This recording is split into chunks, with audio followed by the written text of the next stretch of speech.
संघर्ष के बाद ब्रिटिश शासन से हमें आजादी दिलवाई। भारत की आजादी के पहले दिन को याद करने के लिए हम हर साल 15 अगस्त को स्वतंत्रता दिवस मनाते हैं। साथ ही साथ उन सभी महान स्वतंत्रता सेनानियों के बलिदानों को याद करते हैं जिन्होंने भारत की आजादी में अपनी आहुति दी। आजादी की ज्वाला अंत तक जलती रही। आजादी की ज्वाला अंत तक जलती रही। भारत माता के वीर पुत्र लहू से रंगते रहे। भारत माता अपने वीर पुत्रों के लहू से रंगती रही। वैसे तो स्वतंत्रता दिवस के अवसर पर पूरे देश में अवकाश होता है, पर विभिन्न स्थानों जैसे स्कूल, कॉलेजों, दफ्तरों आदि में स्वतंत्रता दिवस के उपलक्ष्य में भव्य कार्यक्रम आयोजित किए जाते हैं। 15 अगस्त के दिन भारत के प्रधानमंत्री लाल किले पर तिरंगा फहराते हैं और देश के सही स्वतंत्रता सेनानियों को 21 तोपों की सलामी देते हैं। प्रधानमंत्री देश के लोगों को अपने भाषण के द्वारा संबोधित करते हैं।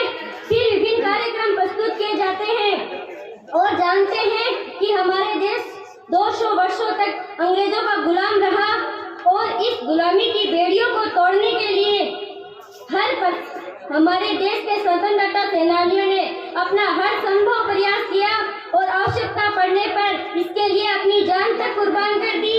आज उन्हीं के इस त्याग के चलते हमें आजाद भारत में जीने का अवसर मिला है। 15 अगस्त पर सभी नागरिकों को यह प्रण लेना चाहिए कि हम अपने शहीदों के बलिदान को कभी व्यर्थ न जाने दें। इसके लिए हमें अपने स्तर पर देश के विकास के विभिन्न पक्षों पर ध्यान देना होगा, जिससे हमारे देश के विकास के पथ पर आगे बढ़ सके।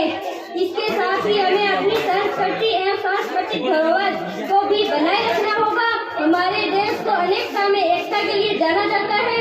यहाँ अलग अलग धर्मों और संस्कृतियों के मानने वाले लोग रहते हैं और ऐसा सिर्फ हमारे देश में ही है हमारे देश में ही है। इन सभी को आगे भी बनाए रखने के लिए जरूरी है कि हम सभी बिना किसी जात पात, धर्म और ऐसे किसी भी बंधन से मुक्त होकर साथ मिलकर रहे। इससे हमारा देश अखंड रहेगा। अंत में आप सभी का साथ में मेरे विचारों को सुना और इसी के साथ मैं अपने शब्दों को इन पंक्तियों के साथ विराम देती हूँ। भारत की आजादी को हम व्यक्त